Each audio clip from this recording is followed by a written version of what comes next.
अस्सलामुअलैकुम जी, कैसे हैं आप? उम्मीद है आप सब ठीक होंगे। अल्हम्दुलिल्लाह हम सब भी ठीक हैं। तो इधर जी मैं और अब्दुल कर रहे हैं सहरी, क्योंकि आज मेरे हस्बैंड ने अपनी जॉब पे सहरी करनी थी, तो अब्दुल ने रखना है रोज़ा, इसलिए हम दोनों सहरी कर रहे थे। तो सहरी हमने यहाँ पर कर ली और नमाज़ कुरान भी पढ़ लिया मैंने। तो अब यहाँ पर है जी तकरीबन ये 6 साढ़े 6 बजे का टाइम, और देखें सूरज तुलू हो रहा है, कितना खूबसूरत लग रहा है। तो यहाँ पर अब है जी तकरीबन 3 बजे का टाइम, और मैंने शुरू कर दी है अफ्तारी की तैयारी। और अफ्तारी आज अब्दुल की पसंद की बन रही है, क्योंकि अब्दुल ने आज रोज़ा रखा हुआ था। जिस दिन अब्दुल ने रोज़ा रखा हो उस दिन मैं अब्दुल की पसंद की ही अफ्तारी बनाती हूँ, क्योंकि आपको पता है माँ बाप को भी बड़ी खुशी होती है बच्चों के रोज़े की, और बच्चों को तो बहुत ज़्यादा खुशी होती है जिस दिन उनकी पसंद की कोई चीज़ बने। तो जी आज अब्दुल ने खानी थी टर्किश पाइड। यहाँ पर टर्किश पाइड बनाने के लिए सबसे पहले मैं डो बना रही थी। डो बनाने के लिए मैंने बाउल में 1 चम्मच चीनी डाली, उसमें ईस्ट का साशे डाला, थोड़ा-सा मैंने इसमें नीम गरम दूध करके डाला और ऑयल डालकर ईस्ट को राइज़ होने के लिए रख दिया 5-10 मिनट के लिए। जैसे ही ईस्ट राइज़ हुई तो अब इसमें मैंने आटा डालकर और इसको मैंने अच्छे तरीके से गूँध लिया है। तो ये देखिए हमारी डो जो है वो मैंने गूँध ली है। अब इसके ऊपर डालूँगी मैं थोड़ा-सा ऑयल, ऑयल डालकर इसको कवर करके मैं तकरीबन 1 घंटे के लिए राइज़ होने के लिए रख दूँगी। तो जब तक हमारी डो राइज़ हो रही थी, इधर मैं बना रही थी आज गुलाब जामुन। बनाया आटा है, मेरे नेबर में इधर इंडियन रहती हैं मेरी फ्रेंड, तो ये मैंने उनसे मंगवाया था आटा ना, वो बड़े मज़े के गुलाब जामुन बनाती हैं। मुझे और मेरे बेटे को बहुत ज़्यादा गुलाब जामुन पसंद है। तो ये उन्होंने मुझे ला के दिया ना, तो मैंने कहा चलें आज मैं ये ट्राई करती हूँ और इसकी रेसिपी भी आपके साथ शेयर करती हूँ।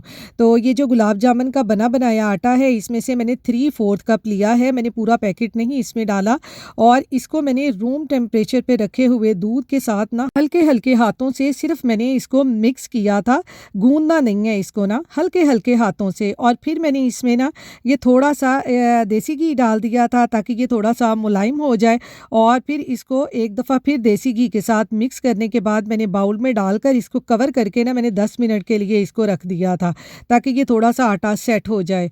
तो ये देखें आटा हमारा कितना सॉफ्ट हो गया है, ये देखें इस तरह से। तो ये बड़े मज़े के गुलाब जामुन बने थे, मुझे तो बहुत ही पसंद आए थे। अब तो पाकिस्तान में भी इस तरह के मिक्सर रसमलाई के, गुलाब जामुन के मिलते हैं, रफ़ान वग़ैरह के, उसके तो मैंने कभी ट्राई नहीं किए।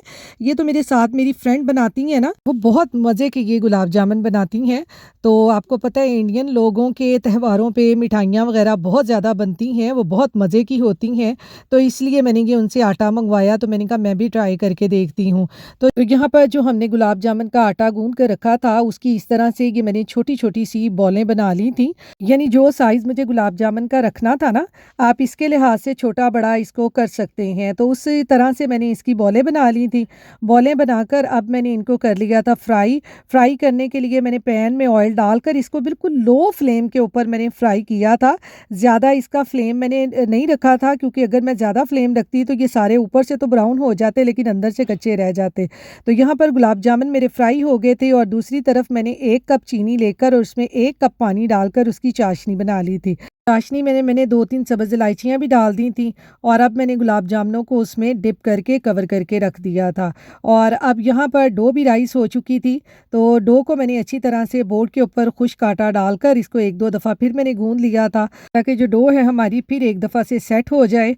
अब मैं बना लूँगी इसके 4 पेड़े।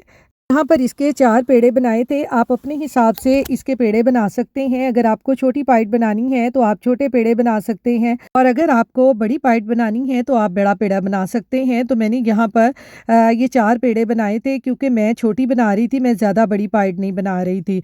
तो यहाँ पर जी बाकी पेड़ों को मैंने कवर करके रख दिया था ताकि वो ड्राई ना हो।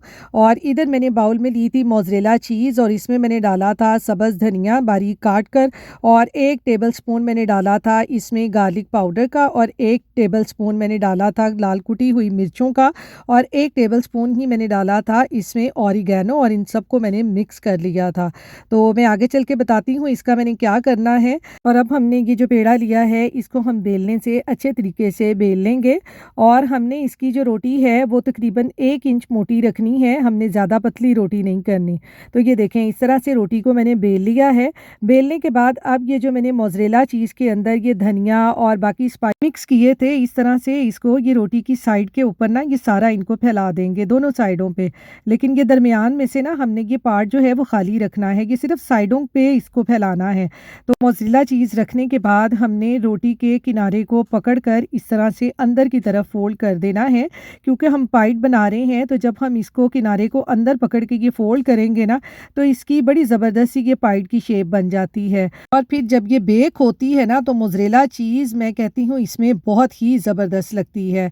तो ये देखें एक तरफ से मैंने इसको फ़ोल्ड कर लिया है तो दूसरी तरफ से भी इसको इसी तरह से मैं फ़ोल्ड करके और इसकी पाइट की शेप बना लूँगी। तो आप ये ज़रूर ट्राई कीजिएगा ईद पे, मैं कहती हूँ बच्चों को तो ये बहुत पसंद आती है, तो आप ये ज़रूर ट्राई कीजिएगा। ये देखें ये बन गई है ना पाइट की शेप और अंदर से ये देखें दरमियान में से ये सारा जो पार्ट है वो बिल्कुल खाली है।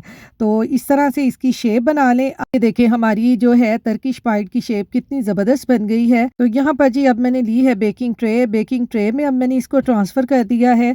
बेकिंग ट्रे में ट्रांसफ़र करने के बाद अब मैं फ़ोर्क से इसके जो मिडल वाला पार्ट है उसके ऊपर सारे सुराख कर दूँगी। सुराख करने के बाद अब इसके ऊपर मैं लगाऊँगी पिज़्ज़ा सॉस और आप पिज़्ज़ा सॉस लगाने के बाद इसमें कोई सी भी फिलिंग कर सकते हैं, चिकन की, बीफ के कीमे की, मटन के कीमे की, क्योंकि मेरा अब्दुल जो है वो ये चीज़ें नहीं लाइक करता, इसलिए मैं उसको ये बिल्कुल सिंपल बना के दे रही हूँ। मैं इसमें कोई चिकन वगैरह यूज़ नहीं कर सकती, आप इसमें वेजिटेबल्स भी यूज़ कर सकते हैं जो आपको पसंद हो।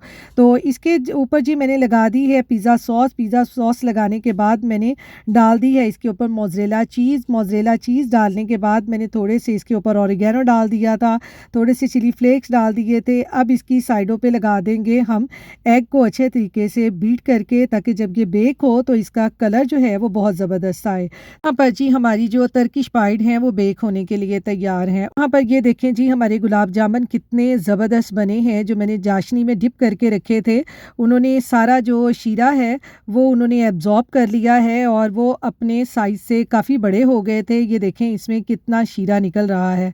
बहुत ही सॉफ्ट बने थे और अंदर से जैसे वो गुठली टाइप होती है ना, बिल्कुल भी नहीं थे, बहुत मज़े के बने थे।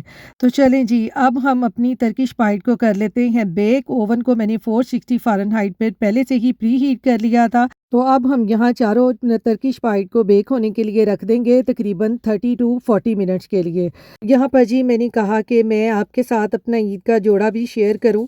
ये मेरी नंद ने मुझे गिफ्ट किया है ईद पर। तो ये देखें अभी तक मैंने डिसाइड तो नहीं किया कि मैं कौन सा सूट डालूँगी, क्योंकि इस दफ़ा मैंने पाकिस्तान से कोई सूट नहीं मंगवाया ईद पे। वो हुआ ये कि दर्जी ने मेरे स्टिच करके कपड़े देर से दिए और जब मैंने मंगवाने थे तो उतनी देर तक स्काई नेट वालों की सर्विस ही बंद हो गई थी। वो यूएसए में कोई भी पार्सल डिलीवर नहीं कर रहे थे। तो आपको पता है डीएचएल वाले और टीसीएस वालों के पैसे बहुत ज़्यादा है, इसलिए मैंने पाकिस्तान से अभी कोई पार्सल नहीं मंगवाया। तो इंशाल्लाह ईद के बाद मैं इंशाल्लाह ज़रूर पार्सल मंगवाऊंगी और मैं आपके साथ शेयर करूंगी कि मैंने कौन कौन से जोड़े पाकिस्तान से मंगवाए हैं। तो ये मेरा सूट ईद पे गिफ्ट दिया है मेरी नंद ने, लेकिन मैंने अभी डिसाइड नहीं किया मैंने डालना कौन सा है। तो यहाँ पर जी हमारी जो टर्किश पाइड है वो बेक हो चुकी हैं। ये मैं आपको निकाल के दिखाती हूँ कि ये देखें कितनी ज़बरदस्त बेक हुई हैं, क्या इनका कलर आया है। बहुत मज़े की बनी थी, आप ज़रूर ट्राई कीजिएगा और साथ में गुलाब जामुन भी बहुत ही मज़े के बने थे। तो इसके साथ ही जी अपनी दुआओं में याद रखिएगा और अपना ख्याल रखिएगा। अल्लाह हाफ़िज़।